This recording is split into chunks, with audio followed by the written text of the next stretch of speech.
Good to be here. Hello. We're giving a few minutes so people can connect.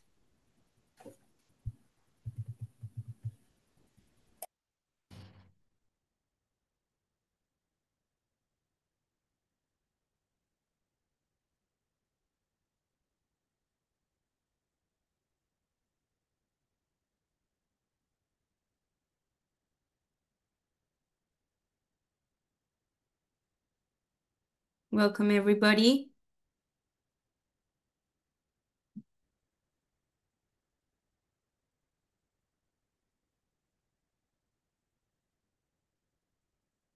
We will give a couple of minutes more so we have everybody connected. There's attendees.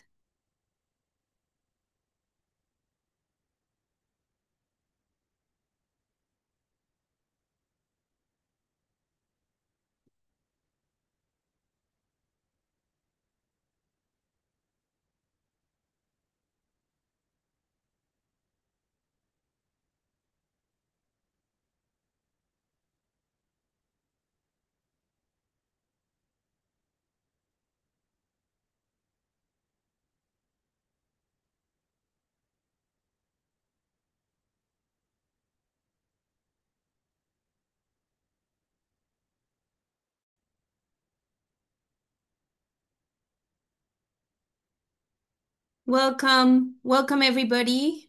Good afternoon here in Paris. Welcome to today's webinar, Reinforcing the Attractiveness of the EU Eastern Border Regions.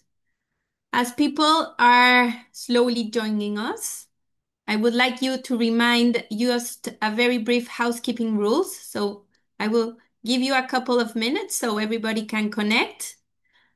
So for all questions to the panelists or moderators, you can use the Q&A function throughout all the webinar. We are very happy and we will be very happy to receive your questions. So please do so. In any other case, if there's any technical problem, please use the chat function to notify us. And finally, just to let you know that this event is being recorded and we will share it in a later stage in our webpage. So, still people joining us. I will give one more minute so we can start at 2 p.m.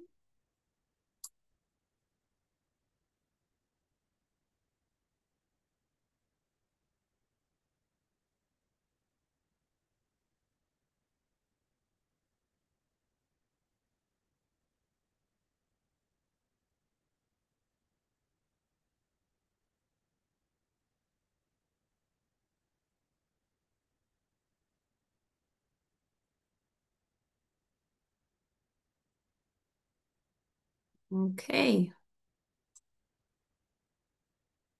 So thank you once again to everybody. Welcome to our webinar, Reinforcing the Attractiveness of the EU Eastern Border Regions. And I think that without further ado, we will start. It's now 2 p.m. and to start, we will have a video recorded from Mrs. Judith Rosa, Director and Investment Task Force from the European Commission. So thank you. Thank you very much to everybody.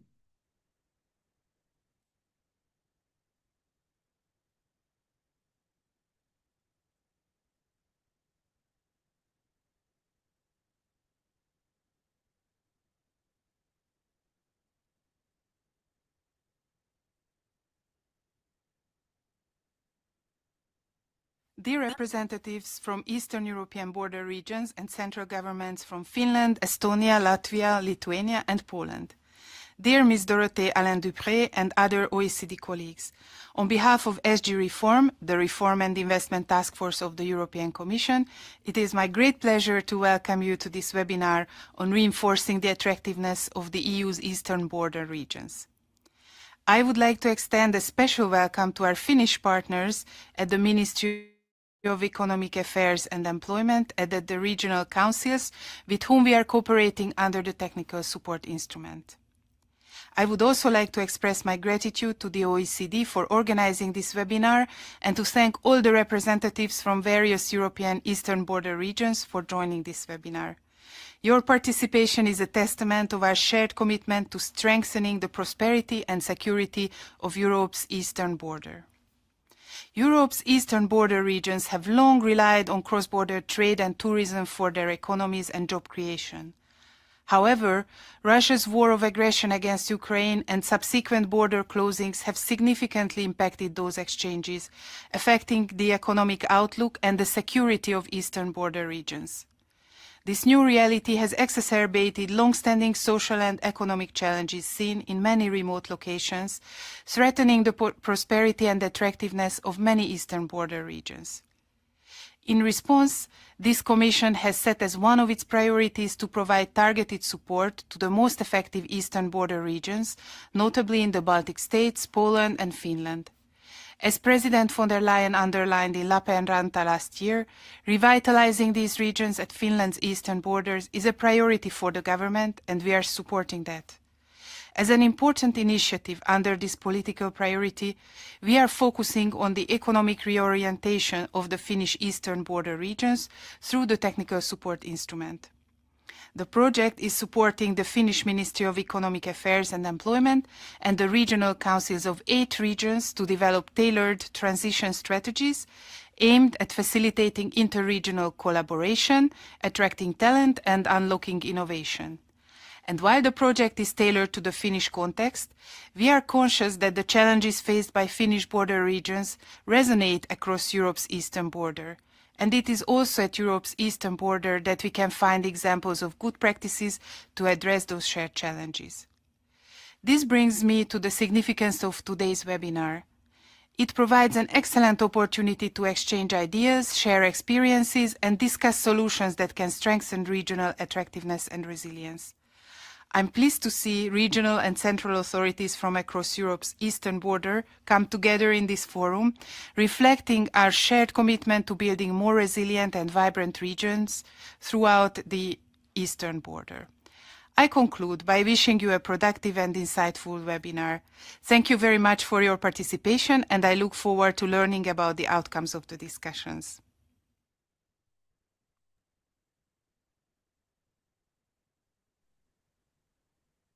So thank you for Mrs. Rosa for the message. And now I'm glad to give the floor to Dorothée Alain Dupré, Head of the Regional Development and Multilevel Governance Division here at the OECD. Thank you, Dorothée. Thank you very much, Maya, and good afternoon, everyone. I'm very pleased from the OECD side to welcome you all as well in this very important webinar on the attractiveness of the EU's eastern border regions. Thank you very much to Judith Rosa for her opening remark and for setting the scene in an inspiring way. I would like to briefly highlight 2 points in my introduction. First, recall why the discussion that we are having today is so critical and timely. And second, mention the OECD work that the OECD is doing in partnership with the European Commission to support eastern border regions and some next steps. So first, this webinar couldn't be more strategic and more timely. The regions at the eastern border of the European Union are at the front line of EU security concerns. The regional development and security agendas, which used to be separated, are much more closely interlinked since Russia's war of aggression against Ukraine. Eastern border regions are confronted to different types of threats which have intensified since the war, from security to hybrid threats, disinformation, use of migration as a pressure tool, among others. Beyond security challenges, these regions are also coping with long-standing economic and social pressures, which have been amplified by the impact of the war, as Judith mentioned. Historically functioning as corridors for trade, tourism, and investment between the EU and Eastern countries, these regions have experienced profound disruptions in recent years. The economic consequences from the war, including halted trade, sanctions, and border closures, threaten to significantly undermine the attractiveness of the eastern border regions. For example, in sectors such as agriculture, energy, manufacturing, logistics, and tourism. The economic shocks were amplified by the war, but these regions have struggled over the past 2 decades, leaving these regions more vulnerable when the war broke out and hampering their potential for convergence. GDP per capita in these regions is up to 53% lower than the EU average, and they tend to have challenges in innovation and competitiveness with weaker labor markets. If we look at several dimensions of our OECD regional attractiveness compass, we can see several challenges. For example, eastern border regions share challenges linked to weak interconnectedness, both physical and digital. Road density in eastern border regions is approximately 3 times lower than the EU average, while internet download speeds are significantly below EU levels. Second, these regions attract less foreign direct investment. Our analysis shows that between the 20-year period from 2004 to 2023, Polish eastern border regions, for instance, received just 20% of the FDI attracted by the average EU region. Third, eastern border regions are less frequently visited as tourist destinations, and this is despite their rich natural and cultural assets. And fourth, there are also widespread challenges in terms of civic engagement, as evidenced by lower voter turnout. So for all these reasons, it is critical to adopt the right policy and investment mix at the regional, national, and EU levels to support the resilience and attractiveness of these regions. Eastern border regions have untapped potential and opportunities to better exploit, such as dual-use infrastructure and sectors, which can promote both enhanced security and economic growth. So this will be the focus of our discussion today. And now I would like to say a few words about the work that the OECD is doing in partnership with the European Commission to support these regions. And I would like to mention 2 projects in particular. First, the very important TSI project that Judith just mentioned, Transition Strategy for Eastern and Southeast Finland's border regions and areas, funded by the Commission Reform and Investment Task Force. This TSI project is the first to specifically address the challenges facing the EU's border regions following the war. It supports Finland in responding to the regional impacts of the closure of its eastern border, which is the EU's longest border with Russia. And there are 3 reasons why this project is particularly strategic and important. First, it addresses the economic, social, and security impacts on border regions caused by Russia's illegal war of aggression against Ukraine. The project examines several options to enhance societal resilience, such as aligning investment priorities with strategic needs, supporting critical infrastructure, and promoting innovation in sectors with both civilian and broader utility. Second, the project promotes an integrated approach to regional transitions. It goes beyond addressing disruption from Russia by encompassing broader economic, social, environmental, and geopolitical objectives. A relevant example is the limited wind power development in some eastern regions.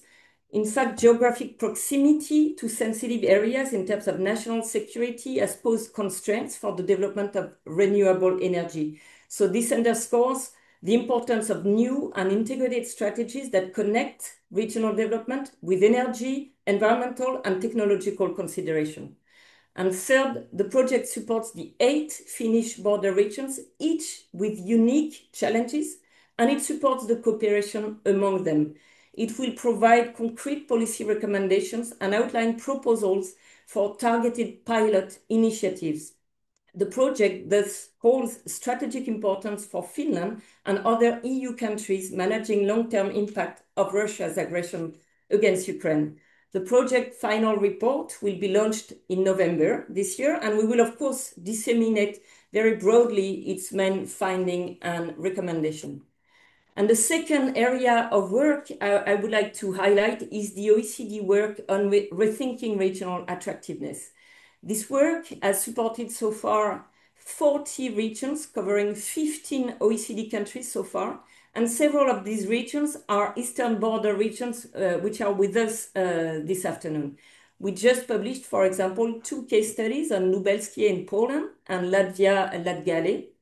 We consider the multidimensional nature of regional attractiveness, which includes more than just economic competitiveness.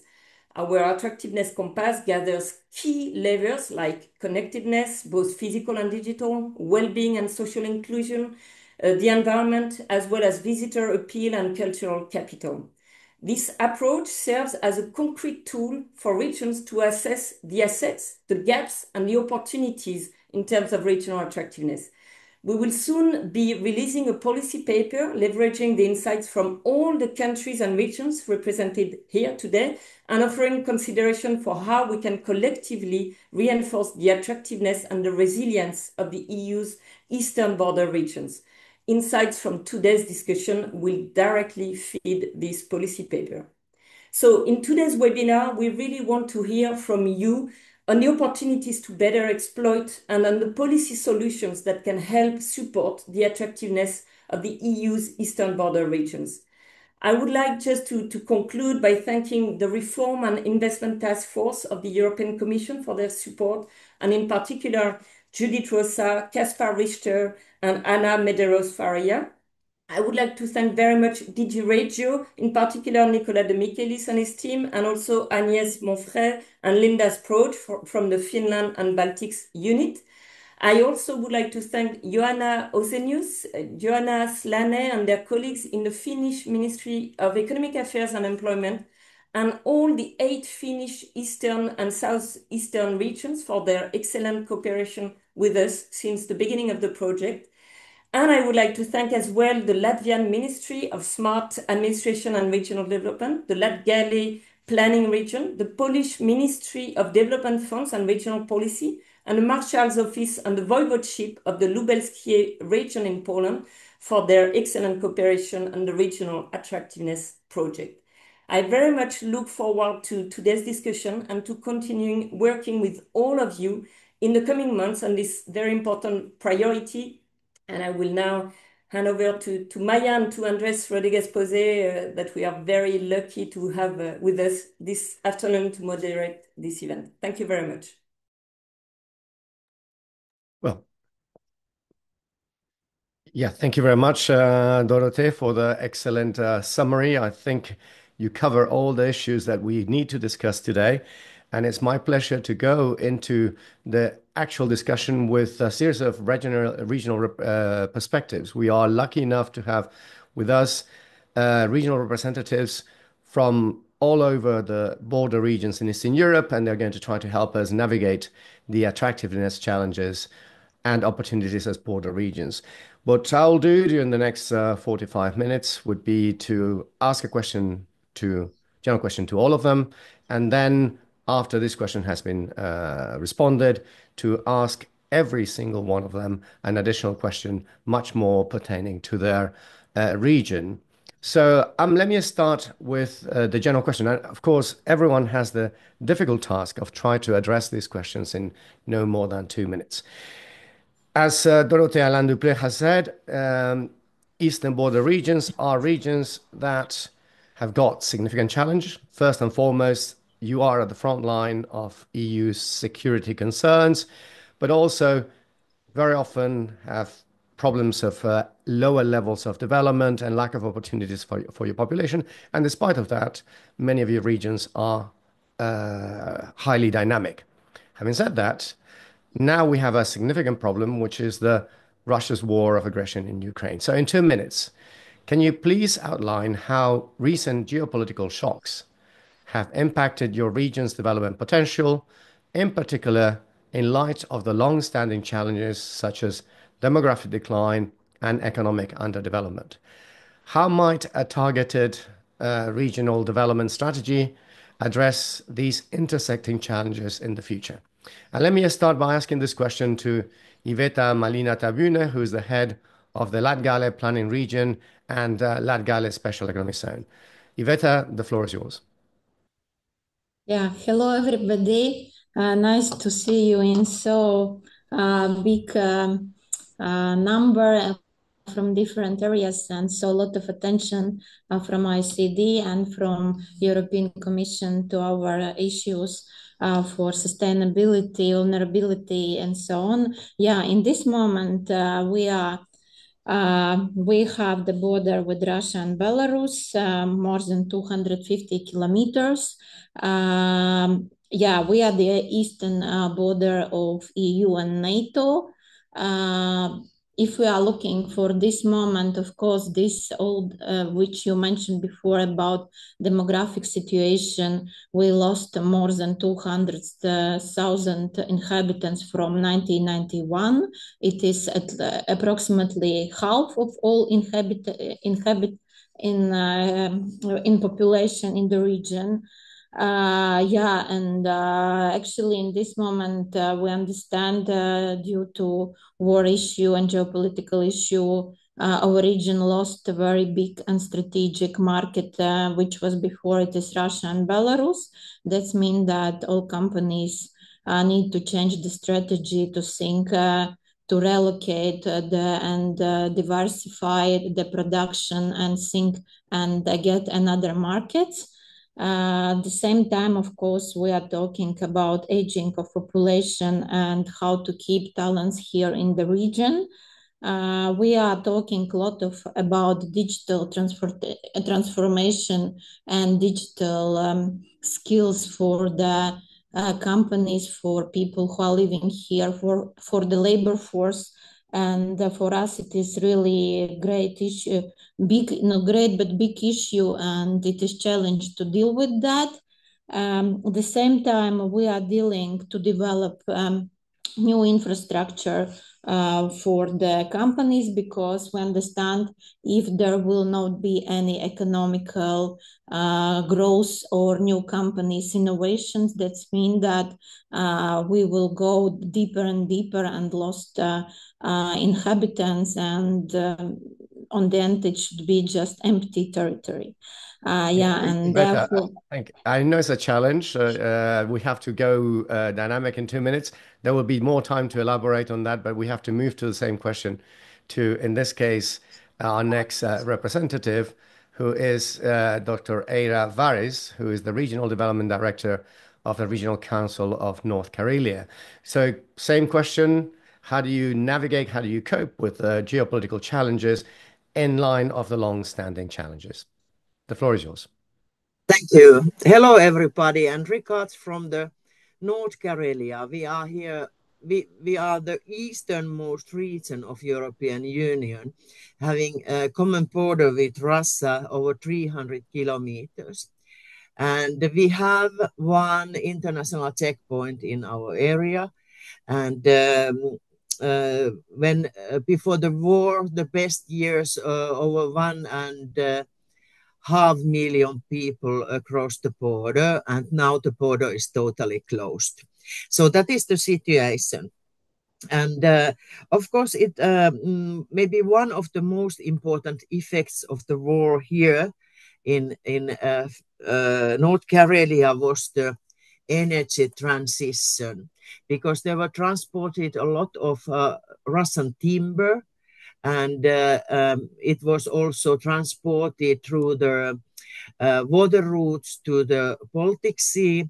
So now this water route is closed. It's called Saimaa Channel, and it goes partly in Russian side, and now it is closed. So we lost a big transportation route. And also that because Finland is very much forestry country, so the Russian raw material timber, it finished, and it caused also us that we have to create new types of energy. Of course, the green transition was ongoing, but it fastened it a lot. we have here population about 162,000, and out of them there are about 4,000 Russian speakers. And then there came also Ukrainian refugees, and we have also quite big amount Ukrainian speakers. And because we are losing our population and aging, so we still were positive by migration because of Russian people who moved here before the war, and now it has finished. Of course, this has. Ada, Okay. I'm going to have to interrupt you as well, as it was the same. Okay, We're fast moving. yeah, There will I be more finished here. time to Thank talk you. about that. So now we move from Finland all the way to Estonia, and we got Ivar Nigel, who is a development advisor at the Development of Center of Võru County. Ivar, the floor is yours. Hello, from my side. I am representing, of course, Võru County directly, but I am talking as well about our situation in southeast of Estonia. And of course, I am just going to discuss a bit to give overview, because Russia's war and aggression in Ukraine have directly affected our regional development potential. If to look to cross-border cooperation at first, and with trade to trade with Russia, these trade cooperations are closed totally. The aggression has increased problem with energy security as well. Also, external risks have increased and the internal security has decreased, having a direct effect on the regional population, businesses, and the economy. The war has increased the need to invest in defense capabilities. In our area, we have a NATO bases here. Approximately 2,000 militaries are situated in close to Võru. And also shifting investment priorities and changed entrepreneurs' behavior, including investment decisions and attracting new investment to the region. All situation was declined the interest of investments. And the shock compound the long-standing structural issues such as demographic decline, youth out migration, aging population, economic underdevelopment, and infrastructural gaps. And we are looking for the intervention by state and the European Union, of course. And what we are thinking that and hoping that state regional policy program directed to Southeast Estonia should prolong, design and implement a direct support program for large investment focused on the job creation and economic diversification. Launch a separate program to finance a new housing or housing development project. It's important. Ivar, yeah, it's the same situation. We have to move fast, and now we're moving from Estonia all the way to Poland. So apologies for enforcing the timeline, but and we have Dorota Skwarek, who is the head of unit of strategic planning of the Strategic and Development Department at the Marshal's Office of the Lubelski region in Poland. So, Dorota, the floor is yours. Thank you very much, and thank you very much for involving us in the project on rethinking the attractiveness, but also to this seminar. Well, yes, as we are located close to the Belarus and Ukrainian border, we had for many years good cooperation, economic and social cooperation with our neighbors. But now, especially in the economy, the connections are stopped with Belarus and are slowed down with the Ukraine. So as you can imagine, it affected a lot our economy, because many companies that were cooperating with those both countries do not do that in a normal way. So our job, our task is to to take care of our SMEs, our companies, and to show them other and to help them to go to other markets, for example. And the other thing is that the war is also discouraged tourism, as tourists don't feel very safe to come to our region. And also the labor shortages in our market, as the men who were working in Lubelskia, from people from Ukraine or Belarus, they were working in construction or in transportation. They had to go to Ukraine, and instead we have many women. So this is an issue. We have to offer them the different forms of support, like language skills and lifelong learning activities for those women to enroll on the labor market. And yeah, these are the problems, and of course, what we can see that some Ukrainian companies shifted to Poland. So we hope that in the coming years, at least some of them will stay in Lubelskia, and they will have the added value to our economy. Thank you very much, Dorota. And last but not least, we move to Lithuania, where we have Jurgita Mitruleviciene. I hope I haven't mispronounced that too much, who is the Director of Administration of Marijampolė Regional Development Council in Lithuania. So, Jurgita, the floor is yours. Thank you, and hello to everybody. And answering to the question, I would like with describing the situation of the region. So Marijampolė region borders Poland and Kaliningrad region of Russia Federation. So our region is in a narrow corridor connecting EU and NATO countries, and known as the Suwalki Gap. And in the beginning of 2022, after the war in Ukraine started, worldwide media portrayed the region as the most dangerous place in the world. So of course it limits development perspectives and attractiveness of the region, and the data reveals mostly affected sectors, and we identify such main challenges as decrease of population, aging society, and shrinking working age population. The average of the decrease of population reaches 1.5% yearly during the last 10 years, and the region suffers from the growing flows of migration, both external and internal. By the way, COVID pandemic and flows of immigrants from Ukraine have temporarily reduced a yearly drop of the population.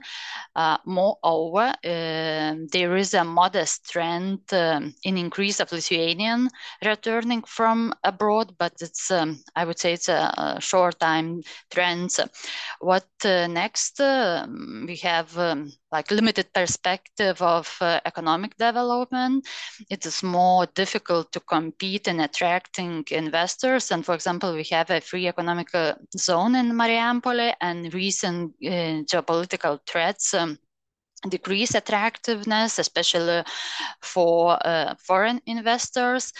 We notice shrinking tourist potential, fewer international tourists, and of course related sectors suffering, and the number of incoming tourists dropped and has not reached its previous level in our region, contrary. Thank you, Jurgita. So, I mean, the 2 minutes are up, and now we move to from the general discussion, which is many of your regions have got problems that are common, but also you have your own specific problems and your own specific solutions. And I would like to ask each of you about how you are going about finding solutions to these general and specific problems to your regions. And I'm going to start with Iveta Mawina, who is, the question here is about how the Latgale region has leveraged a special economic zone to maintain the attractiveness of the region to investors since 2017. How can you think that this tool can be tailored to help counteract the impacts of the region's attractiveness of the ongoing security situation? Is the special economic zone the main way to address the risk of security that you have now in your area? Yeah, thank you for question. Yes, it is good tool to develop region, of course, but the question is about what kind of instruments do you have, like tax reduction and actually in this moment, I think that situation is very crucial. We need to think maybe to think very marginal ways, maybe zero income tax, zero labor for companies, and zero for additional, I don't know, maybe some other taxes. And at the same time, we need to combine all these tools with developing infrastructure to develop industrial zones that we will be ready, because in this moment we work hard, and in this moment we have question about availability of industrial zones. Of course, we understand that we are not on the market price property here, and that means that we are market gap, and therefore we need to combine different kind of these tools together to get the necessary proposal for investors, for local. Maybe it will be for some time and some amount, or some amount of money or people, whatever we can discuss. But no, it will be like any kind of determined instrument for the region. We think that maybe grants for develop new innovative enterprises and investments.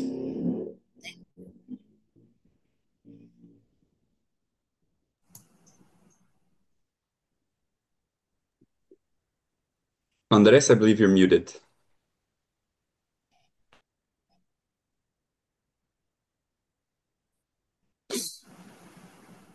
Apologies for that. So now I'm back. Thank you very much, Iveta. Now we move to Ada, and my question to you is regarding your tradition as a very well-known region for being a hub for innovation. And to what extent is therefore North Karelia using education and R&D institutions to strengthen regional attractiveness, and how have recent geopolitical shocks affected this process? Thank you. So North Karelia is small. We are only 3.6% of the Finnish population, but the number of students in our region is about 25,000. So it's about 15% of the population. And it is because of our University of Eastern Finland, University for Applied Sciences and Vocational Education. And so we are this has been and is still a real attract of our region. And also there are quite many secondary high schools in rural communities, and their strategy was till the war that they attracted also Russian students to come to the rural areas, and in that way got the population there to remain. And of course, all these kind of official agreements with Russian universities and also student exchange programs with Russia, they have stopped. So there's not anymore these. And it's a big problem because we got a lot of expertise from very high quality Russian universities, for example. And nowadays, the reason to come here for study from Russia is mainly to get the permission to stay in Finland. And in that way, to avoid, for example, military. Well, thank you very much, Ada. I want to remind everyone that if you have questions to any of the panelists, please start putting them in the chat. We already have questions already there. But immediately after that, we'll follow on with more specific questions. So if you have an urgent question that is being highlighted or is coming out as a result of what you have been hearing, please don't hesitate and put it out in the question and answer sessions, which is down at the bottom of your screen. Let me then just move to Ivar. And here's a question about Estonian regions. And of course, Estonian regions have shown significant resilience through cross-border cooperation in the past. So how is your region leveraging cross-border partnerships to enhance regional resilience and economic attractiveness in light of the current geopolitical and demographic pressures? Ivar, please. Yeah, thank you. First of all, I'd like to explain our situation in concern to figures. If to take GDP per capita of Võru County is approximately 60% only of Estonian average. And volume exported goods and services also very small. We are accounting for 1 percentage point of the total. It's a very, very low. And why we need to think how to develop our region. And I can say that support of the regional development through regional policies and support measures are very important. And we are using possibilities of cross-border programs, for example, interact programs, and we are cooperating between with our 3 counties in Estonia and on the level of the European regions. And Võru County and Võru County Development Center is very active in the participating in the various projects. Through the projects, we are able to develop various networks, share best practices, and participate in the international cooperation. It's very important. But besides of the soft activities, the programs should also support regional economic development and social cohesion. And why we are talking about one good example of what was before times. It's a good example was earlier Estonian-Russia cross-border cooperation program. Later, the external border program, which allows investment for infrastructure improvements and entrepreneurship, as well as development of networks and social economic process. There is currently no equivalent program targeting border areas. It's important to launch separate measures and a program for your border regions for infrastructure development and mitigation location-related risks. It's very important from our side to give our need to European level. It's my side. Thank you very much, Ivar. So let's move now to Dorota, and my question to you is regarding the situation in the Lubelski region, which has been positioning itself as a future hub for cross-border cooperation and the reconstruction of Ukraine. Leveraging your position as a border location right on the border with the area of Lviv in Ukraine, how is the region working to translate this strategic ambition into regional development prospects? Thank you very much. Yes, as I've mentioned previously, we are cooperating with companies, but also with local and regional authorities in Ukraine for many years. And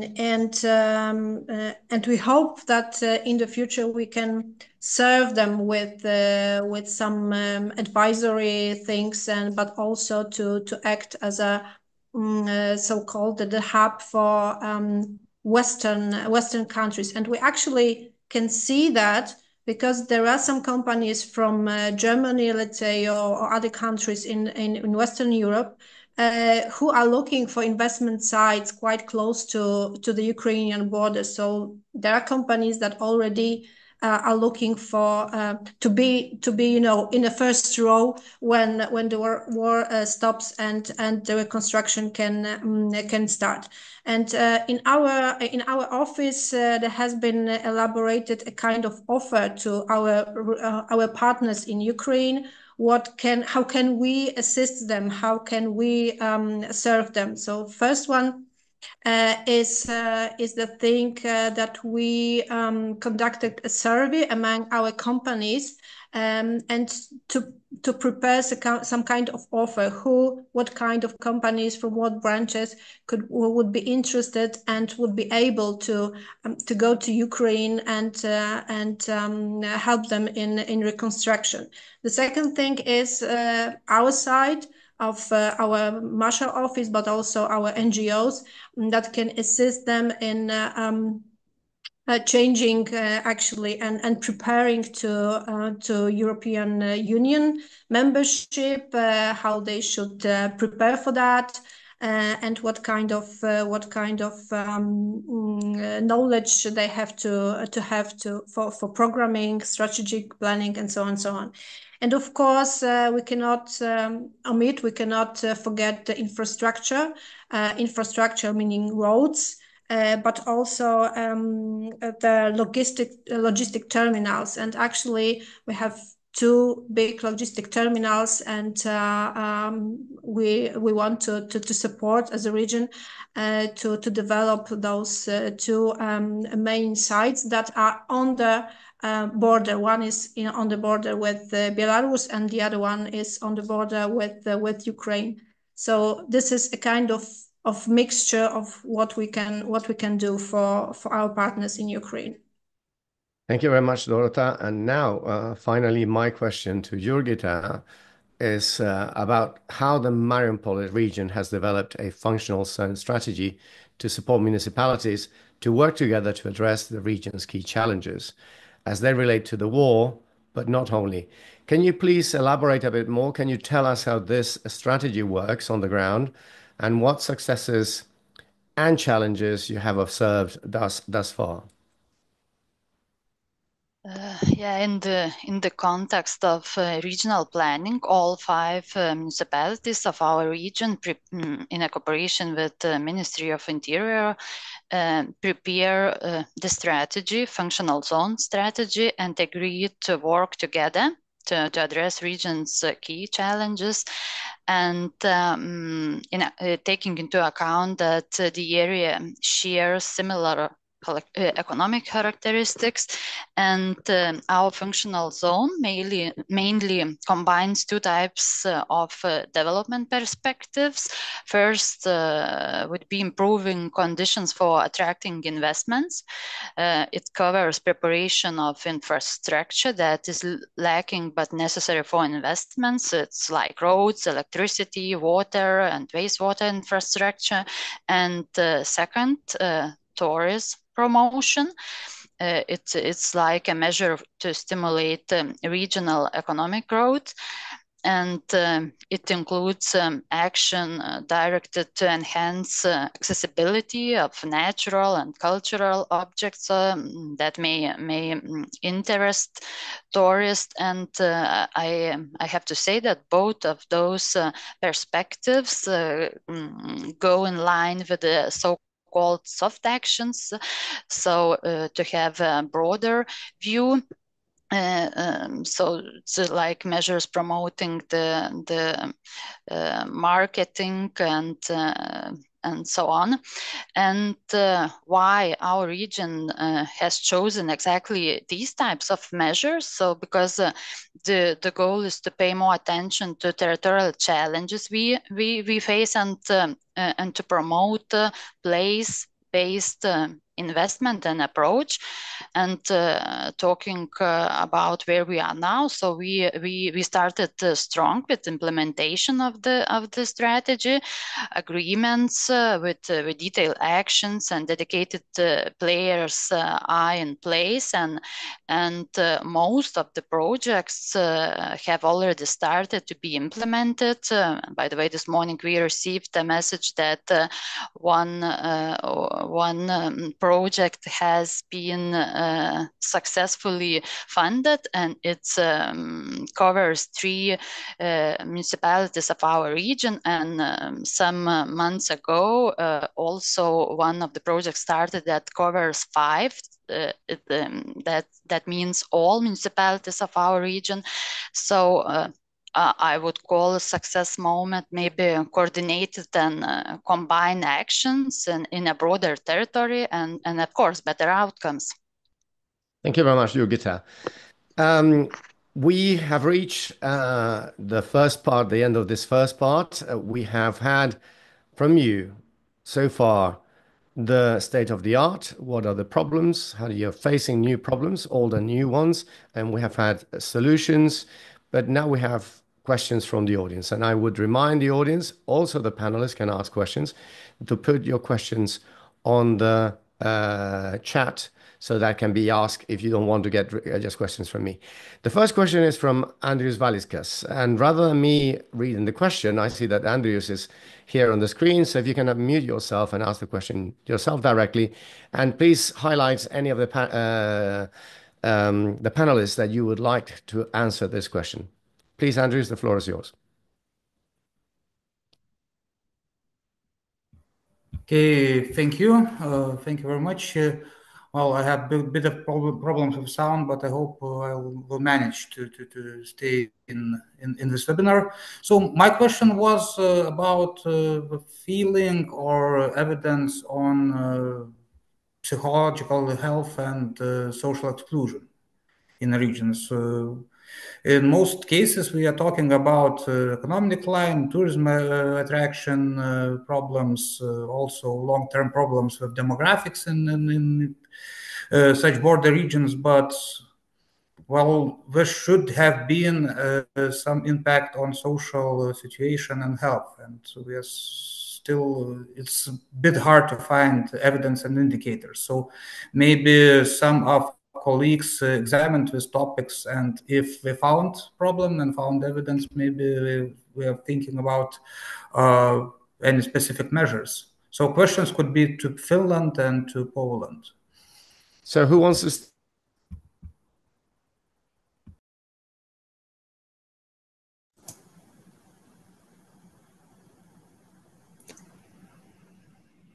Yes, Ada, please go ahead. Okay, my turn. Thank you.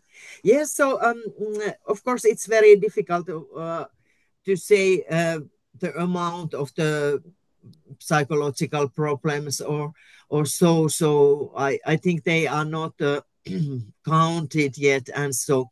But anyway, so I want to arise this question of history, and here in East Finland, so. There are still those generations who remember the Second World War and the Winter War and the Continuation War, and also children. So these memories have arisen again. So and that has been quite shocking actually. So because it's 80 years already about that, and so but there in the public speech there is find some similarities and so on. So that is I think it is making kind of depression for many people to give this to get these old memories arise. Another question is that also because I mentioned that we have quite big Russian-speaking minority here, so also the attitudes towards to these Russian-speaking people, so they have also changed, and that is actually quite a big issue for the local communities. I'm sorry, but I'm not sure if I got your question good.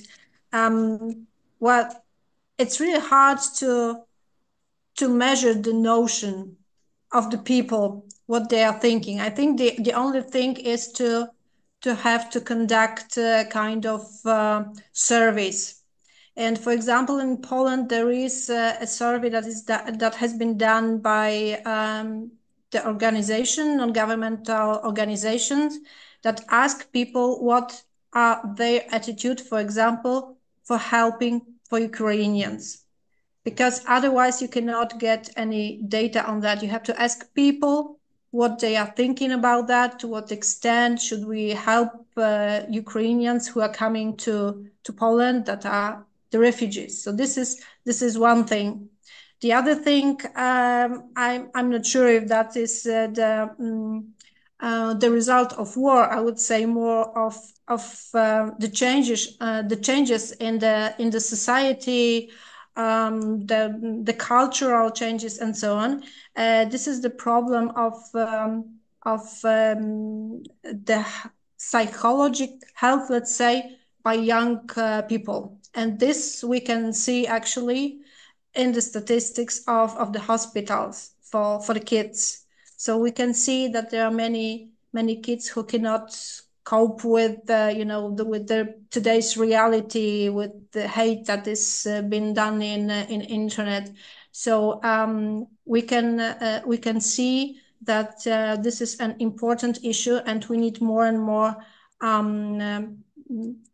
people who will care at schools, not only in the medical units, but also in schools, that will help the kids to move forward. This is an important thing. I'm not sure if I answered your questions. Thank you very much, Dorota. I want to remind that there is the possibility of asking questions. I know that there's a hand from one of the attendees, but I cannot see the question. So please put your question in the question and answer section at the bottom, and I will let you allow to speak as soon as it comes through. In the meantime, there was another question in the question and answer section, which was mainly for Ada, regarding how do you keep on promoting your student exchanges, and where is the funding and the grants from students, especially to those students from Russia, coming from? So please, Ada, if you want to go ahead with that question. Yes, thank you. So I answered it already written, but anyway, so in EU students, they can study freely, but from the third countries, including Russia, so they pay themselves. And that has been the problem, because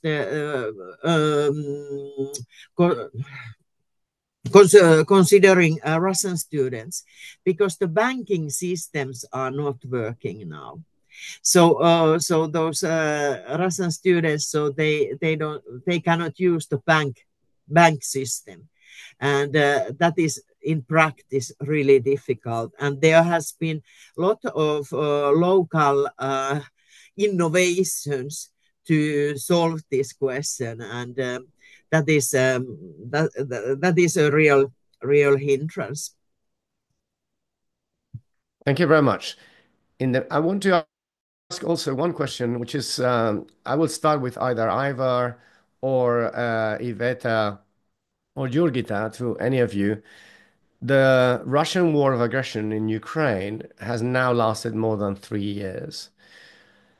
What is the experience and the solution, the actual intervention that you have implemented in your region that you think would be particularly useful, not just for other regions in Eastern Europe on the border, Central Eastern Europe on the border with, let's say, aggressor countries, but also that can go far beyond, that can be applied to other regions that have problems of lack of opportunities or face demographic challenges like many of the ones that you are facing. Who wants to go first? Iveta, would you like to start? Yeah, thank you for question.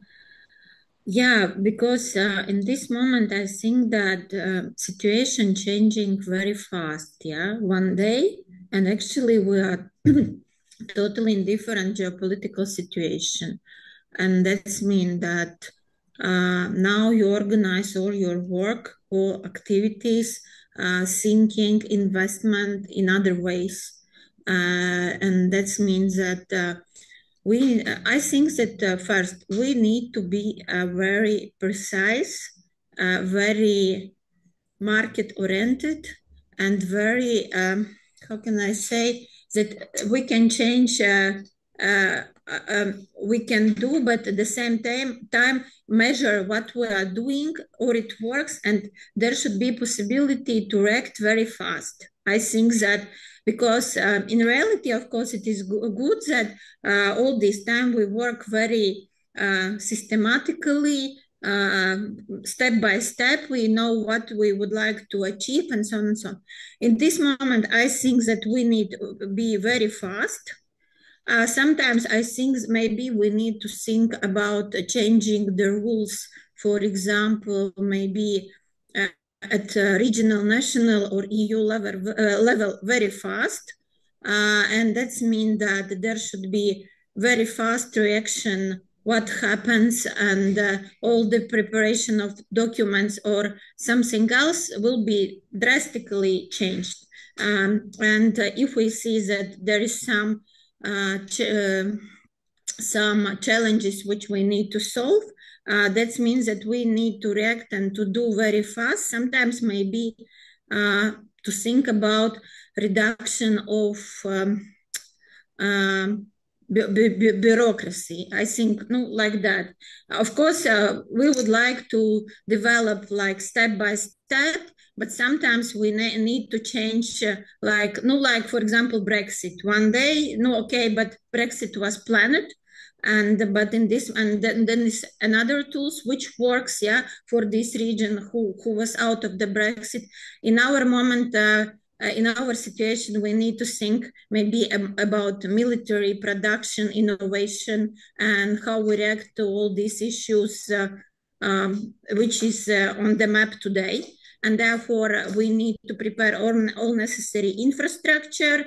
The tools will be very simple, achievable results. If something not work, change very fast. I think, actually, we need to go other way of planning, react fast, maybe additional funding for precise goals. And we see that previously we have the direction, for example, Latgale, we have the programs with which mentioned our Estonian colleague, Latgale, Russia, Belarus, Estonia, a little bit Estonia, Lithuania. Now that means that this direction is totally different, like Finland, Estonia, Latvia, Lithuania, Poland. And I think that we need to think about changing the rules. Thank you very much, Iveta. Ivar, please, your turn. Question was about our best practices. That can be expanded to areas, not just along the border with, let's say, countries outside the Eastern border, but also elsewhere in the European Union.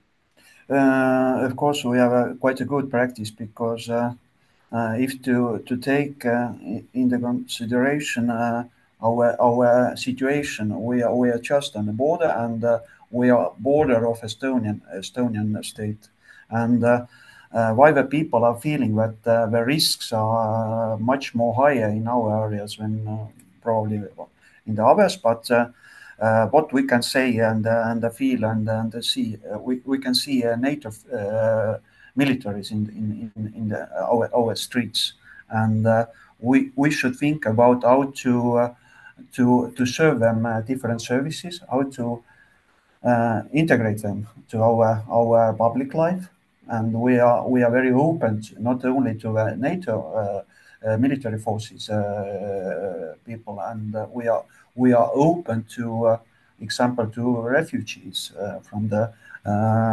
Ukraine and other countries, and we are just working with how to give them the best services at first on our municipality level, and how to integrate them, to give them possibilities to learn to the kids, to have kindergarten places and such things. It's our challenges. Thank you very much, Ivar. So, Jurgita, what are the best practices that you can show the rest of Europe that you're implementing in your region? Maybe the lessons learned or during that period, and the homeworks for the future periods would be that more flexibility, while the background changes so constantly, and what we notice that new priorities should be included, like security or some measures for staying resilient. What we plan for the next programming period or our regional development plan. To involve a broader range of stakeholders, to have a broader view, maybe what is doing right now. So while because the one of the main advantages of the region is talent. So our vocational center, it checks the programs and adapts or address the challenges and nowadays issues. So maybe our practices and examples, and what else, what we maybe new way, more cooperation with the international partners. We have some talks with Poland, Warmia, Mosuria region, and we discuss territorial cooperation because we are facing the same challenges, and it's of course it's important to strengthen cross-border cooperation as well to foster resilience, solidarity, and sense of community. Maybe that's Thank it. you very much, Jurgita. So now I know that Ada has got her hand raised, so please, the floor is yours, just to wrap up this session. Okay, so that's why I put my hand on so that I can say. I think the most important message is that these border regions should be lively and active, and that is what we need support. So I think this livelihood and economic activeness is the best defense, and it is also for the whole European Union. Thank you. Well, thank you very much. This wrap ups the first segment of the webinar. We have been talking at the moment with very important actors, very important stakeholders in the whole process, which are the local authorities. But of course, we need the local authorities to be coordinated with our national authorities and our European authorities. So in this second segment, we're going to take a look at the national perspective and European perspectives of reinforcing the attractiveness of eastern border regions through targeted attractiveness strategies. And it is my pleasure to introduce a very high-level panel, which is going to be dealing with these questions at the national and at the European level. And the process is going to be the same as we have done for the previous segment. I'm going to ask a general question. I'll give 2 minutes and I'll be strict with the 2 minutes for everyone. And after those 2 minutes, I'll ask a specific question to every one of you. This will be followed by questions and answers from the floor. So everyone attending the webinar, please put your questions starting from more or less now in the question and answer section that you have below. And then if you're there, you'll be given the opportunity of asking the question directly yourselves. So let me start with a general question. So in 2 minutes, can you please outline how your administration is addressing the current geopolitical shocks with a territorial lens that accounts for some of the long-standing issues faced in eastern border regions? And how do you embed economic and social development together with the current and very important security problem as policy priorities? And we have the privilege of starting with Malgorzata Wierdycka, who is the director of the Department of Supra-Regional Programs at the Ministry of Funds and Regional Policy in Poland. So, Malgorzata, the floor is yours. Thank you very much. It's my pleasure to be here with you. And what I would like to say about the Polish activity in the present situation in the eastern border regions, the Polish government, in cooperation with regional and local governments, undertakes various initiatives. At the beginning, we of course use the EU cohesion policy money and the regional programs and national programs and adjust them to the present situation.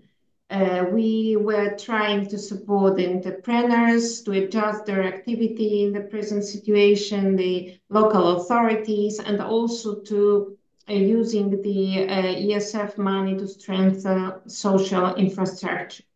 Additionally, we established last year 2 domestic programs.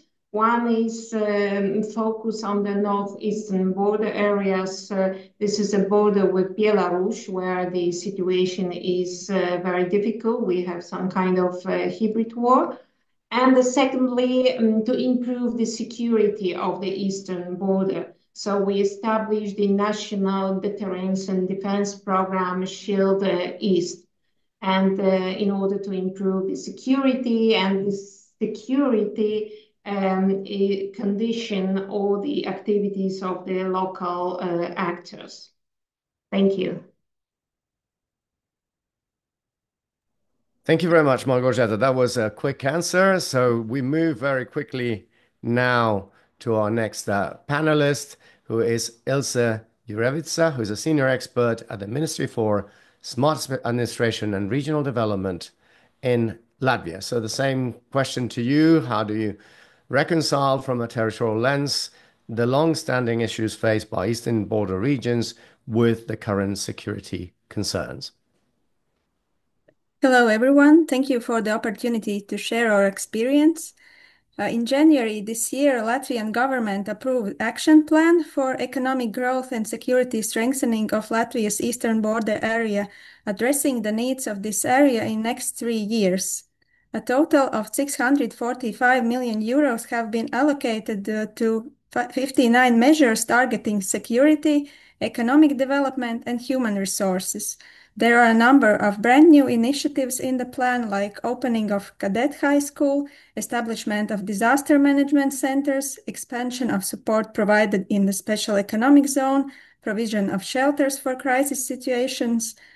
And of course, there is a need for a follow-up of this plan and long-term measures after 2027. And here we see that the role of the cohesion policy of the European Union will be crucial, which could provide tailored support measures that would be specifically designed to meet the socioeconomic needs of eastern border communities. And also it is important to compensate the reduced national budgets available for development due to increased defense expenditures. Thank you. Thank you very much. Thank you very much, Ilse. And now we move again, in this case, to Estonia, where we have Kaire Lut, who is the head of the regional policy unit at the Ministry for Regional Affairs and Agriculture. So same question to you, reconciling all the new priorities in this highly turbulent world. The floor is yours. Yeah, thank you. And also thanks for the OECD for this opportunity that we can share our thoughts and experiences with other countries and regions that are in a similar situation. And in Estonia, yeah, we definitely see the risk that Russia's war is bringing to Estonia, and the real threat that the development of Estonia and other eastern border regions will slow down, or we will lag behind compared to other regions in Europe.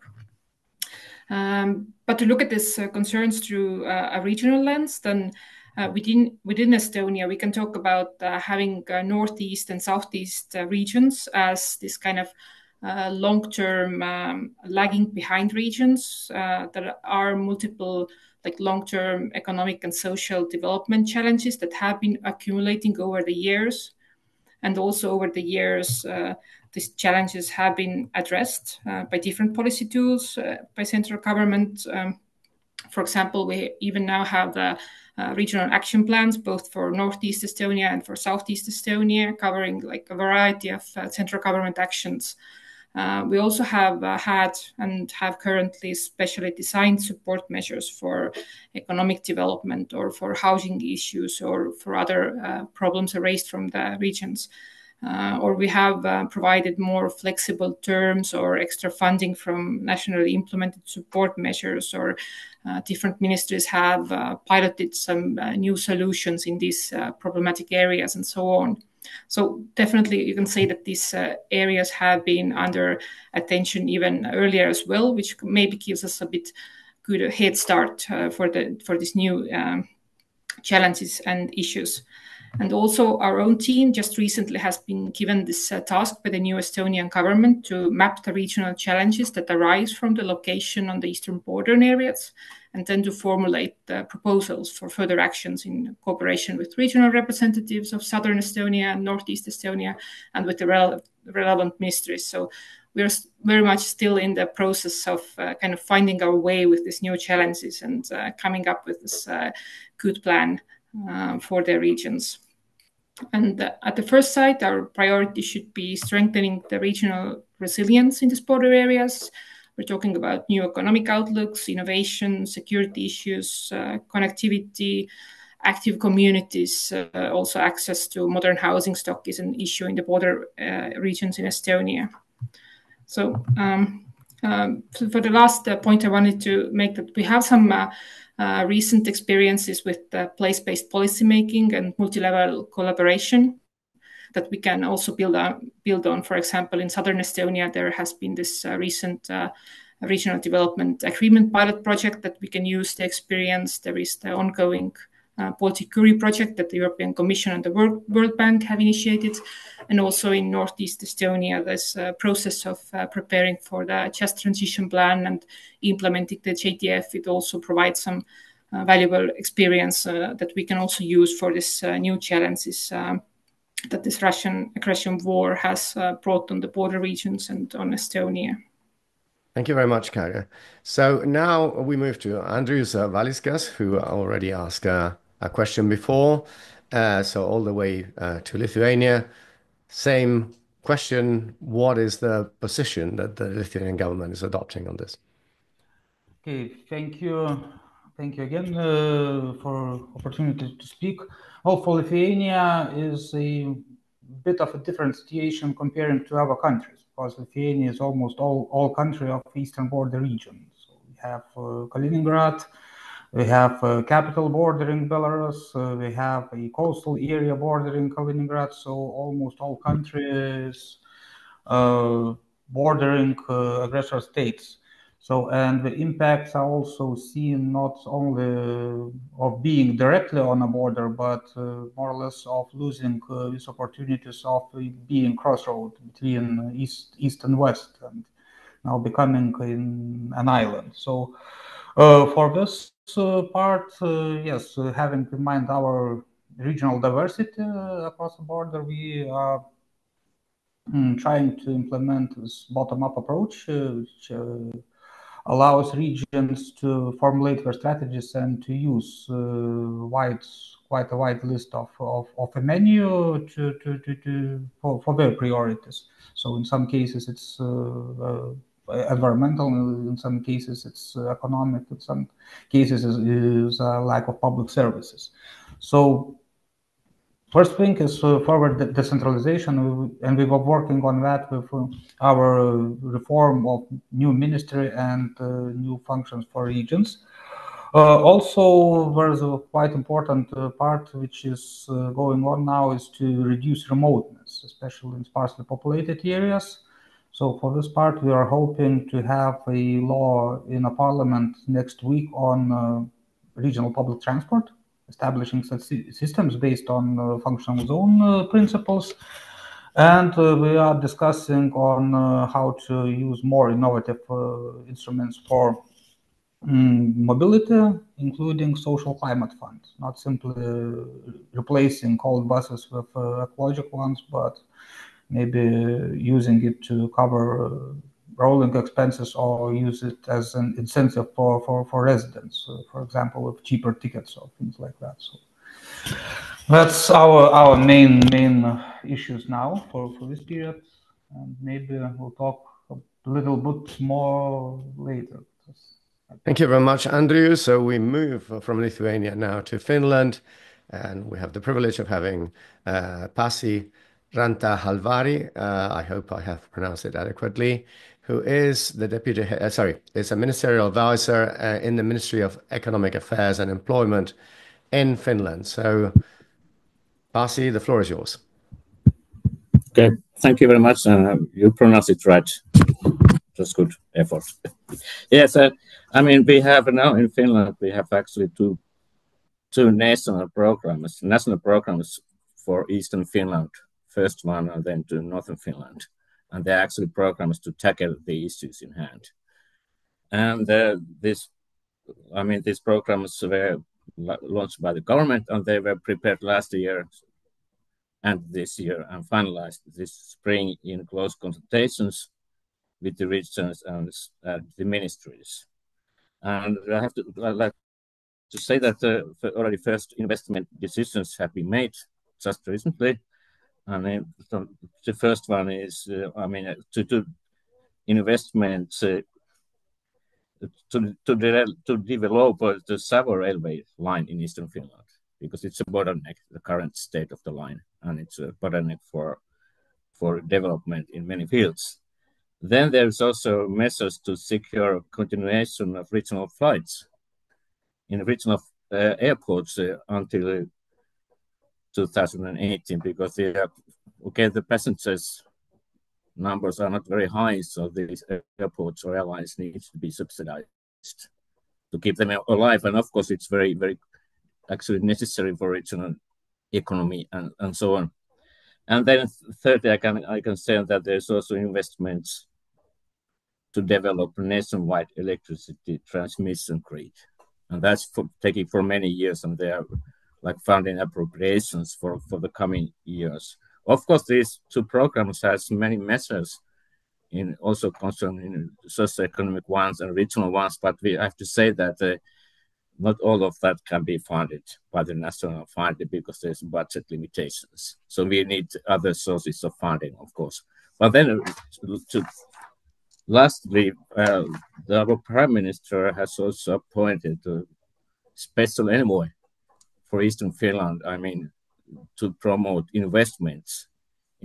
So that's actually quite challenging. Important task, because it's about also to how to complement the national and regional investments and so on, and to open all the locks behind the investments. And there's also a kind of radical plan to try out maybe in the coming years geographically limited economic zone, with the tax reductions. That could be tried out also in the future. Thank you very much.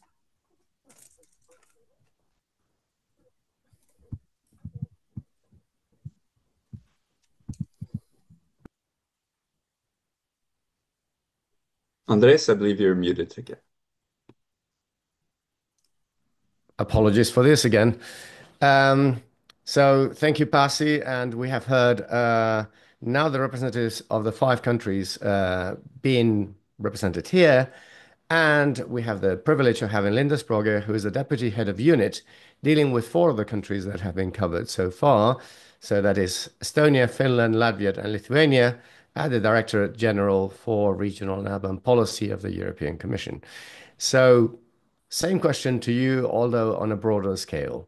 How can you reconcile the old challenges with the new challenges from a territorial perspective? So Linda, the floor is yours.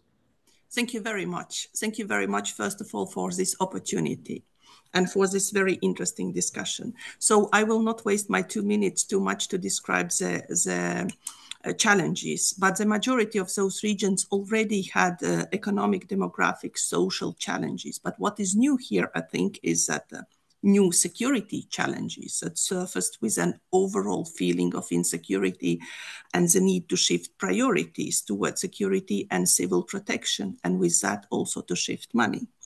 So, but back to the Commission, in April 25, the European Commission proposed a modernized cohesion policy. In the context of its midterm review, the Commission called on member states and regions to realign their programming 21-27 of cohesion investments with the new priorities. And I will quickly describe those priorities. First of all, to strengthen Europe's competitiveness in critical areas, such as defense, strategic technologies, and decarbonization.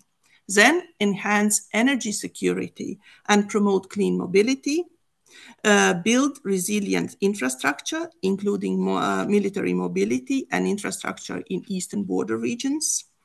Then increase the supply of affordable housing and enhance water resilience. The three Baltic states and Finland are taking this proposal very seriously with a view to significantly to reprogram towards the new strategic priorities, notably in defense, security, and military mobility for obvious reasons, but also with a view to benefit from flexibilities that this proposal offers, and that is higher pre-financing, higher co-financing, additional year of eligibility. Polish regions are also closely looking at the proposal, and the National Competitiveness Program has already reprogrammed 11% to European strategic technologies.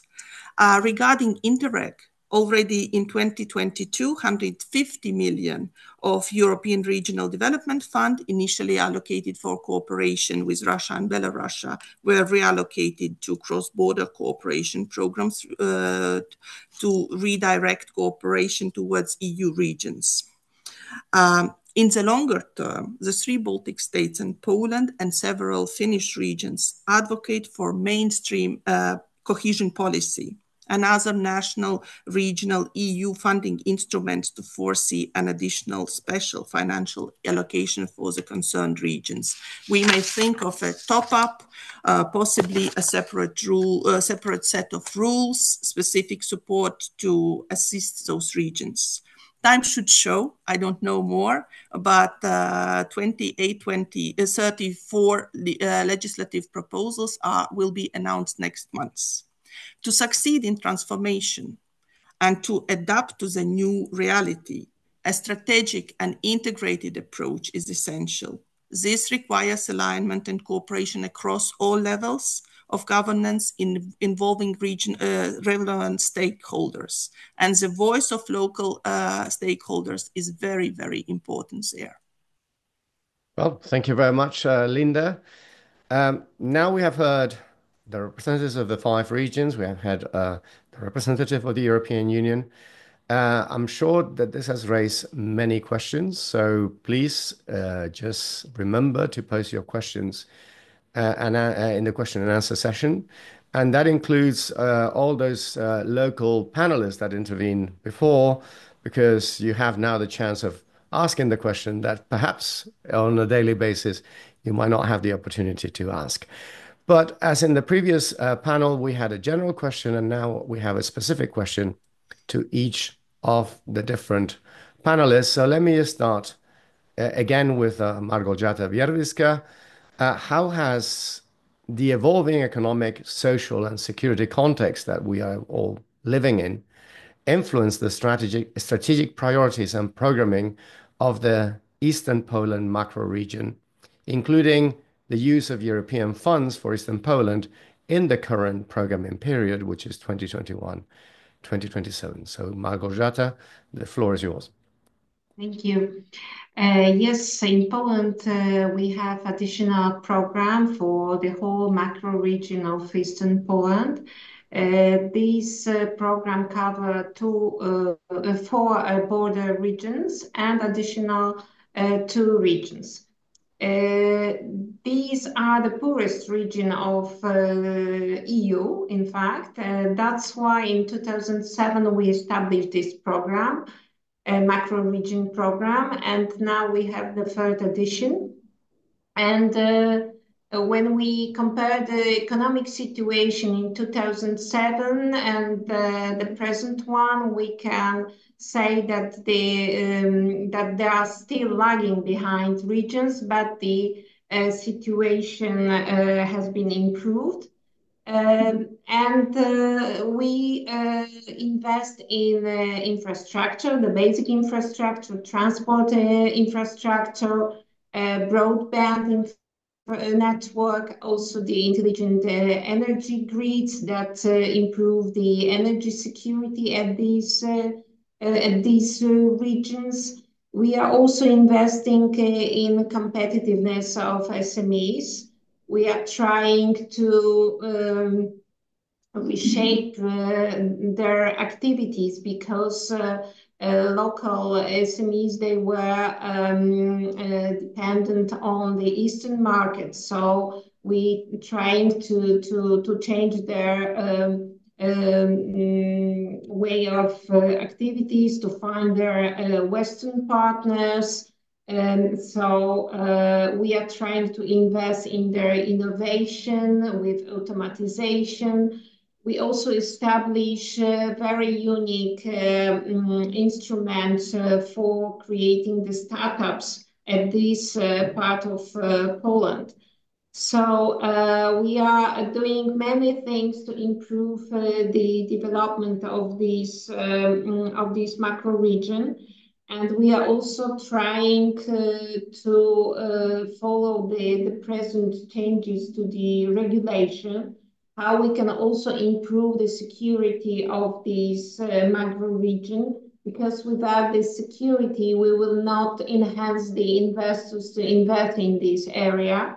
And also, without the basic transport connectivity, we will also will not enhance the investors to operate at this area. So we follow the present proposal.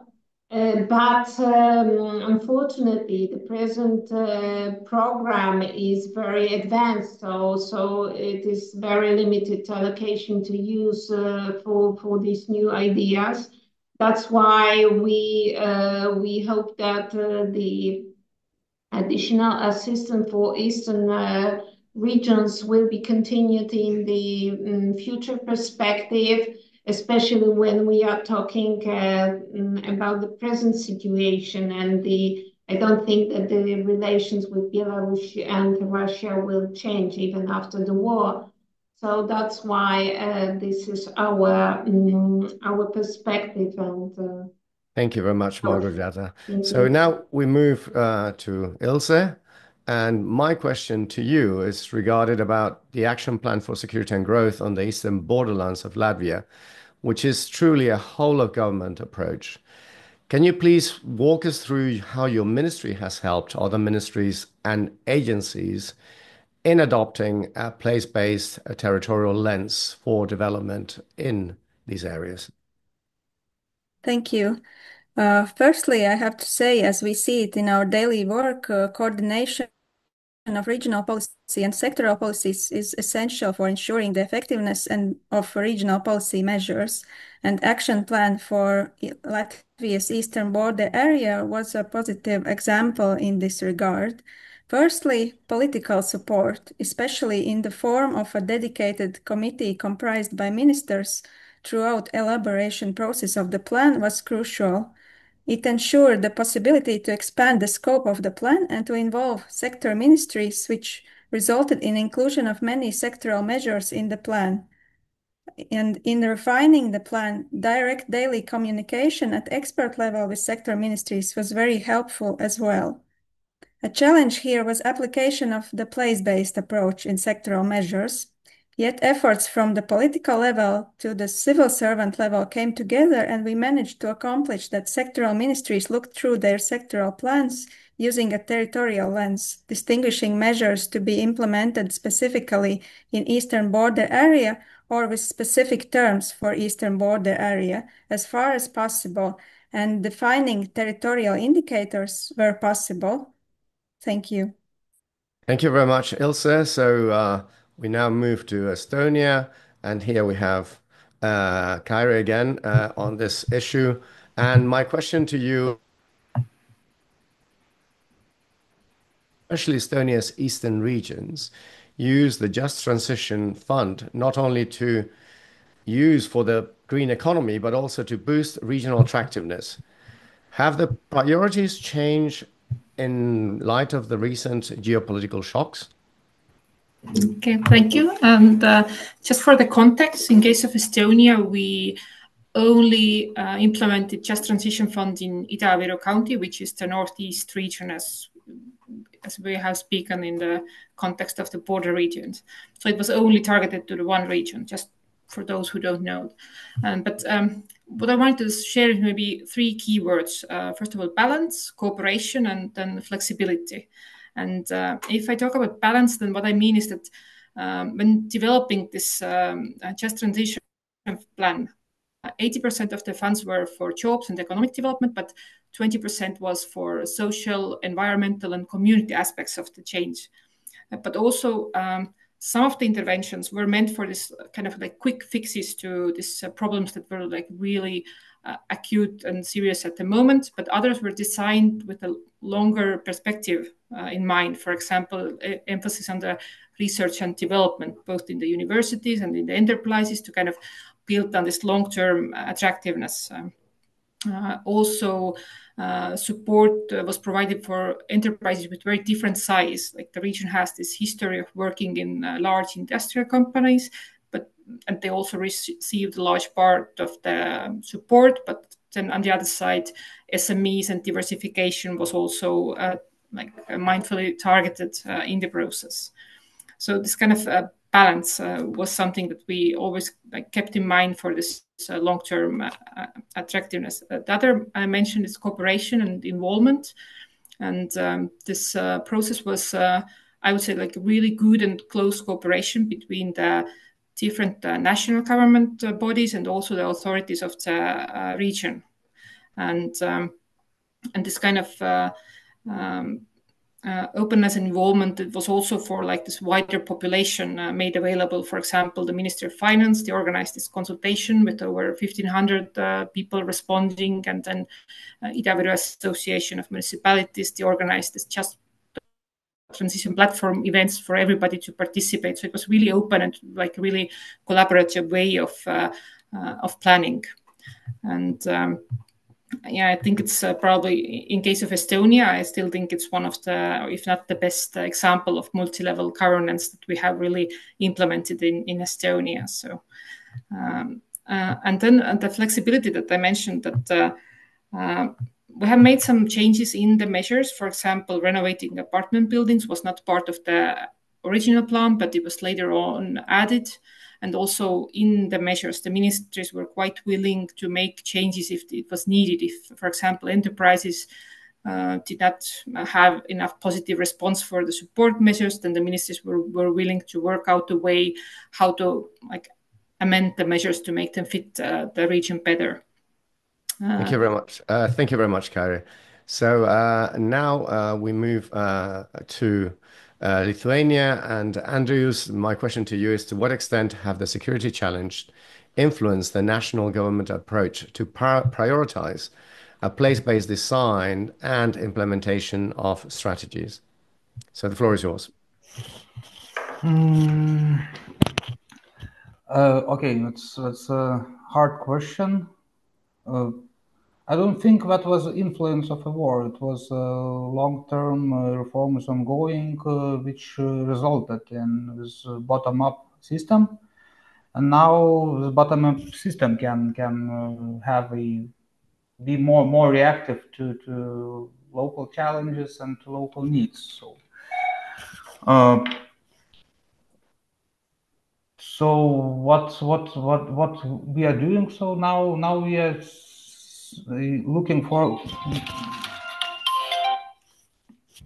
for more instruments and more tools to provide for regions to react to new challenges. So I was started talking about reducing remoteness. So one of the key priorities now for our government is to revive public transport system and introduce intermunicipal transport, which is based on functional zone principles and works in cooperation of municipalities with a single managing authority at the regional level.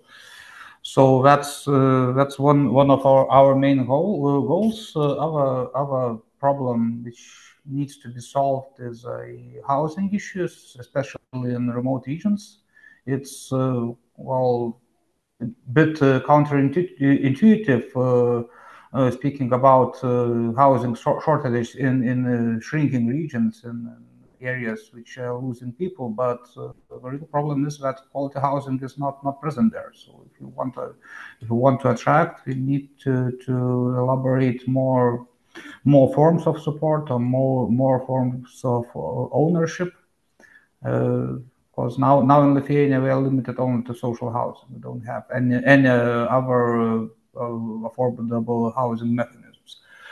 And what else? Yes, the reaction to tourism sector was already made to make more freedom for municipalities to invest in tourism infrastructure, especially in Baltic coastal Baltic area, where all traditional flows were related to Russia, to Belarus.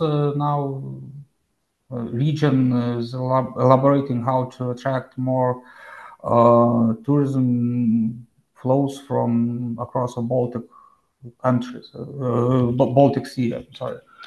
So that's, and maybe one more response was not a problem, but to opportunity. So now government is expanding support measures or tax incentive, land use incentives, planning procedures simplified for defense industry projects. So that's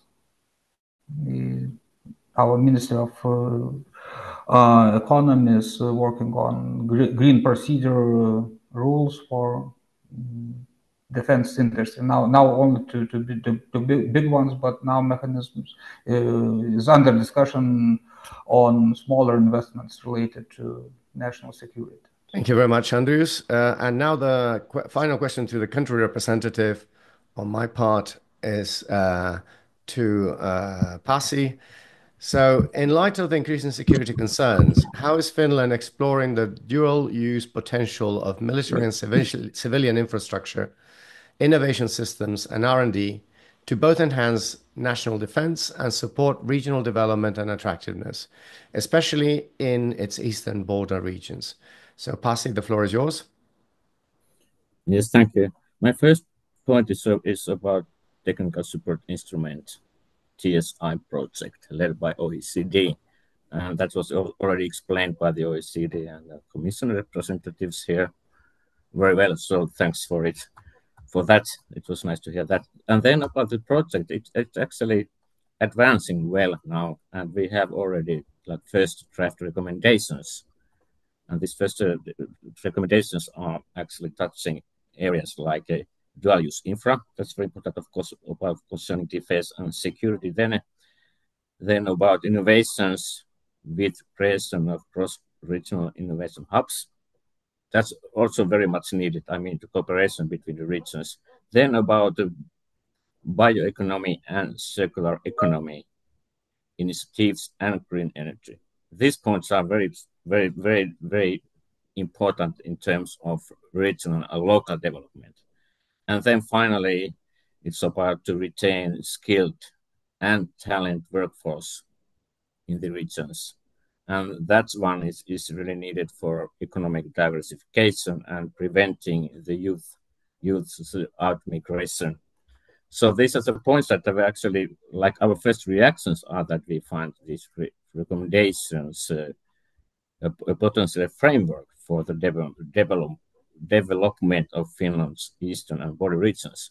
And I also like to add here that these recommendations were prepared in close cooperation with the national, regional, and local authorities. And then about the second point that was also mentioned by Linda, it's about this midterm review. And we are now planning to shift 300 300 million euros to the two new proposed priorities, which are investments for dual-use infra to improve military mobility and support for industrial capacities to promote dual-use products and defense. So that's I think that's just about half of the funding left in our program. I mean, covering ERDF and ESF, but no decisions have been done for the moment. But Thank maybe you very much. Okay, time is up. Is it? Okay, thank you. Thank you very much, Pasi. That was very interesting. And now my final question of this round is to Linda Sprague. If you can please walk us through the new priorities of cohesion policy and how can they best address the multidimensional challenges faced by this group of regions and which we have been discussing. Could this require both reprioritizing within existing budgets and allocating new resources and developing to new strategies? And if you allow me a second question linked to that one, according to you, what has been the most effective EU-level policy support mechanism to lend support to the attractiveness of eastern border regions until now? And do you think that these needs some change in the future? So, Linda, the floor is yours. Okay, thank you. Just to mention to start, the eastern border regions in all concerned member states already benefit from substantial cohesion funding in the period 21-27, because the member states are free to channel those funds to the most affected areas. And now is the right moment because we are undergoing the midterm review exercise. And speaking about the results and tools, already colleague from Poland mentions that the whole program is devoted to Eastern Poland, which assists the least developed Polish regions. Also, Estonia was mentioned, where the Just Transition Fund is fully programmed for the border region Idaviru. Also in Lithuania, where cohesion funds are very important. I just read that the capital Vilnius has achieved amazing economic boost and results with 36 billion in GDP generated in 2024. So as an overall result of the cohesion operations, for instance, in the Baltic states, where they target the whole country and almost all sectors, they have delivered very good results. If we have a look at the GDP per capita in PPS growth, then it grew in Latvia from 43% of EU average to 71 now, or in Lithuania, 48% in 2004 to 87% now. Even if I would say that the national average hides very, very substantial regional disparities, where of course the cohesion policy should put major emphasis, especially now. Soft measures are also very important, and in the Baltic states, as it was mentioned by a representative from Estonia, the Commission, in cooperation with the World Bank, local and national authorities, launched a dedicated business retention and expansion initiative aiming to assist and encourage existing local businesses to grow. The question here is if the border regions now have the necessary administrative capacity to apply and receive all extra support that they would need in those radically changing geopolitical context. And this is not always the case because of lack of administrative and financial capacity. So regarding the future of support to the eastern border regions most probably will not be the sole responsibility of the cohesion policy, which focused mostly on before 2022, from the model of economic and developmental cooperation, looking at the low value added economic cooperation, trade and tourism with Russia and Belarus. Maybe this will need to be reassessed and redirected.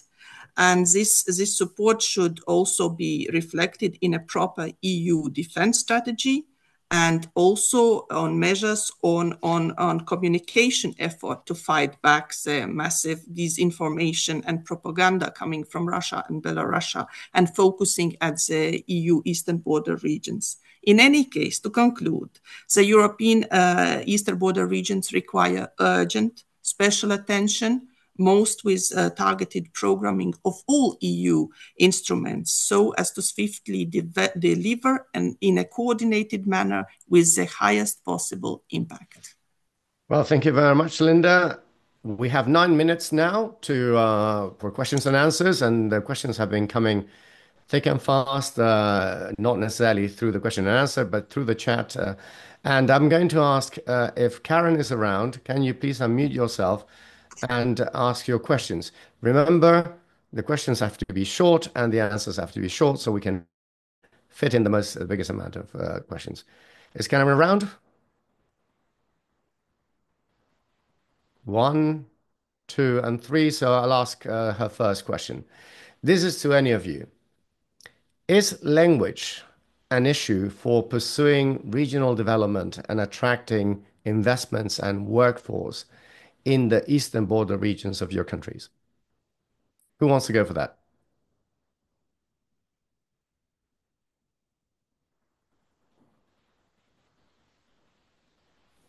Kairi, for example. Oh, sorry, Andrews, you want to do? Just go ahead. Probably not. Well, we are quite a happy region, being the most of population being bilingual, especially in youth part. So it's not a major issue. Okay, so Kairi, I brought you into the fore and you wanted to answer, so please go ahead.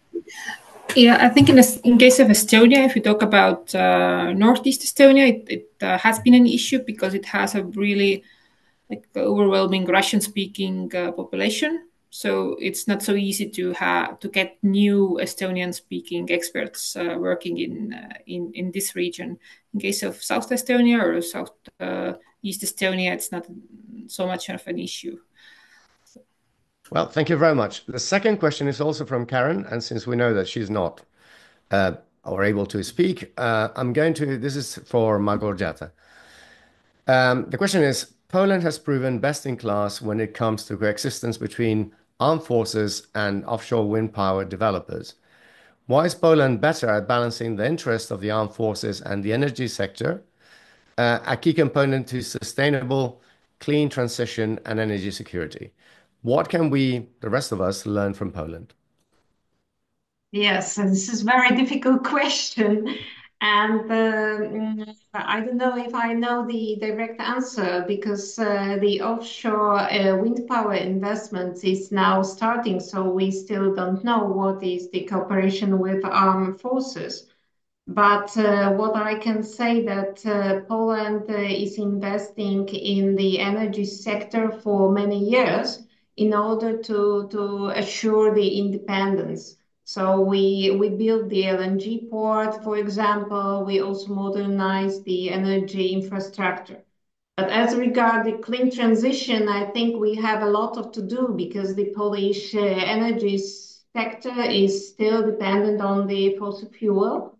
Not from the Russian fossil fuel, but the local fossil fuel. So we are investing a lot in renewable energy, and I think the offshore wind power will be the future. Thank you. Thank you very much, Małgorzata. The next question is from Ada, and she's here and she is able to speak. So please go ahead and do it yourself. Thank you. So I wrote down it to that chat part. But anyway, so it is for Mrs. Prots. You mentioned about this cohesion policy and how important it is. Now here in East Finland, it is happening so that this rearm Europe, what Pasi also mentioned, the program change will affect to East Finland in so because there is not appropriate military mobility objects here. So the money from East Finland will be moved to the other parts of Finland. And that is, of course, unfair because we are suffering. We have these arguments why we have got this cohesion policy, and now we have extra the situation of the eastern border, and now the existing money is taken out from here.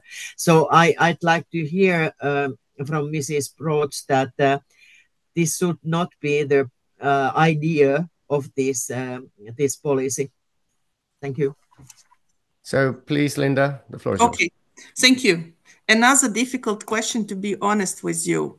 I understand that the monitoring committee is taking place in Finland during those days, and this question will be discussed. And I also understood that the decision hasn't been taken. This is a Finnish national decision. You have your program in place, and how the midterm review exercise is carried on in Finland depends on the national government, on the regional government, and involvement of all stakeholders. On our side, I don't have a clear mandate to tell you, but I understand all your issues or all your challenges. And my suggestion would be, if I may, that you are very vocal at the monitoring committee, and you put on the table all your arguments, and you fight for your rights. Thank you. I'm sorry, cannot do more. Well, thank you very much. There's another, well, not question. I mean, there's coming in the chat is some support for what has been said by Kari Lud.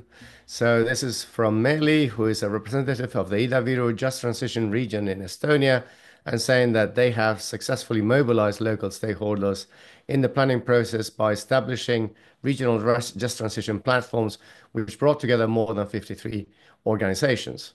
Through this inclusive approach, we have gained valuable experience in driving and implementing change, and our success is built in strong cooperation between national and local levels of government, as well as municipalities and businesses. They are willing to share their lessons learned and continue working with other EU regions facing similar transitions. Thank you very much, Meili, for your comments, but that brings me to my final question in this regard, which is Meili has raised the whole issue of governance, putting together horizontally different stakeholders, actors, different municipalities, vertically coordinating the regional authorities with the European authority, with the national authorities and the European authorities, which is always a challenge. And this is done in very different contexts. What we have is some of the countries that are represented here are highly centralized, albeit some of them with strong municipalities. Poland, for example, has got a high level of decentralization with powerful marshals like the one in the Lubelski region. How do you use this? What are the advantages and problems of your, let's say, decentralization systems to create the conditions for dialogue and partnership, both horizontally and vertically, from the localities to the regions, to the national level, and of course, the European level? We have 1 minute and a half for this, so who wants to go first?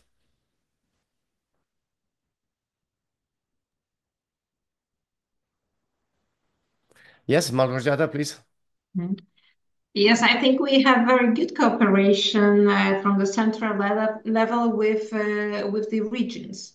And what I would like to say with this additional program for macro region, we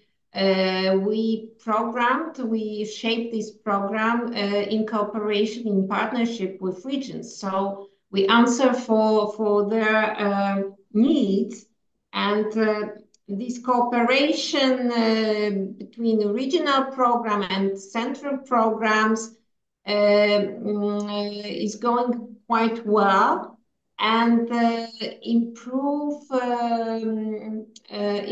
the quality of the regional activities. In fact, we are giving more money for more difficult problems, I think.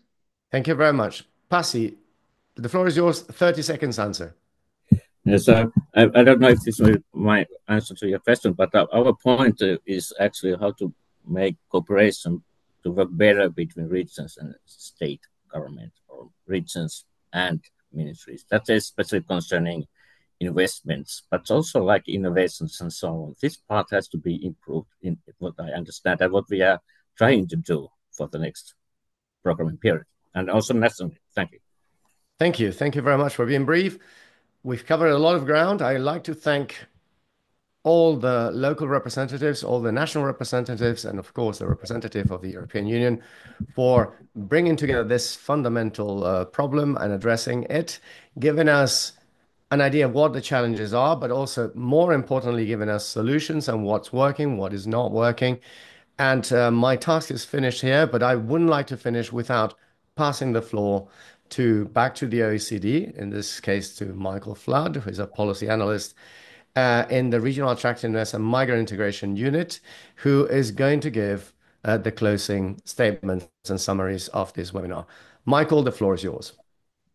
Great, Andres, and thank you very much for the excellent moderation. And allow me just to reiterate the thanks to all the speakers and from all the countries and regions present, as well as, of course, to the European Commission. I think that this is really a true testament to the desire for enhanced cooperation and experience sharing for the development, the competitiveness, and the attractiveness of these regions. And we hope really that this dialogue is not just a blip in time, but is the beginning of a much deeper cooperation in the months ahead. And there were many messages about connecting and following up, and we hope that you know that we are, of course, at your disposal to have those conversations in the weeks ahead. We also know from our work with many of the regions here today that restoring the attractiveness of this critical geography is not an easy task, but it can be achieved with sustained and targeted mechanisms that really build on the assets that each region possess, while building bridges and links between regions along the EU's eastern border and with other OECD regions far and wide. What is more, we have heard today that the future of European cohesion depends heavily on the resilience of eastern border regions. And so we really need these innovative solutions and policies to be crafted to ensure that cohesion funding complements national, regional, and local policies, and that it actually translates into tangible impacts on the well-being and economic development of these places.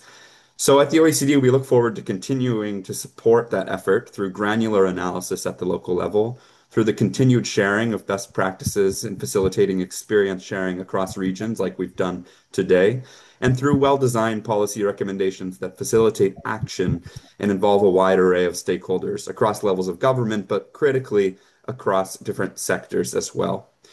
And just so you know, there will be a recording of this webinar made available. And as always, we are interested in continuing this dialogue on this critical policy topic. So do not hesitate to be in touch with us following the webinar.